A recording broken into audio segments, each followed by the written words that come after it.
Trees grow so close together.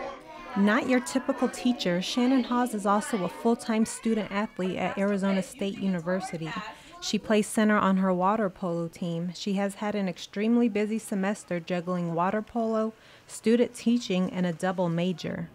It's been a rough semester.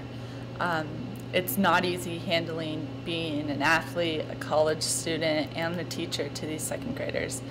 Because of her demanding schedule, Shannon only practices with the team 2 days a week. On Monday, Wednesday, and Friday, she practices on her own, and water polo coach Todd Clapper says she's frustrated not being able to see the team.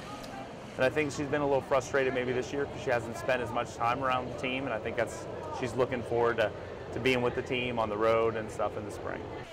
Clapper is also amazed with Shannon's focus. I've been really impressed with how she's able to come to practice and switch gears, because it's tough after a long day at school and be able to come and now switch gears to water polo. It's been a challenging semester for her so far, but she's done a really good job of handling it. Shannon's academic coach also says she has more on her plate than most student athletes.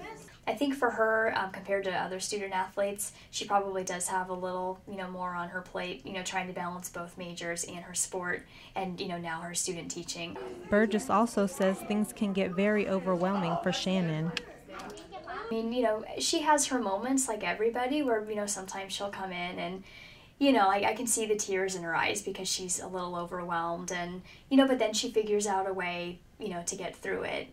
Shannon says she performs at a high level thanks to people pushing her. Performed at this level just by people pushing me, telling me I can do it, I can get through it. It's like, I'm like, oh, it's too hard at times, and I feel like I'm just gonna break down and cry, but it's like, if people aren't pushing me and saying, oh, you can do it, come on, just keep going, I have to think to myself, there will be an end. Shannon is one of the most dominant centers in the country, and she set a school record of 7 goals in one game. With everything else on her plate, she says she feels like she's living 2 different lives. You might be tired, but you still have to get up in the morning, get ready, get those kids going, and then I have to come here and be an athlete. It's like I have 2 different lives. Shannon has another year before she graduates with 2 majors. She says after graduation she could be a teacher or a nanny to kids she used to watch back in California where she's from. And she is thinking about getting her master's degree. Reporting for JMC 494, I'm LaTasha Ball.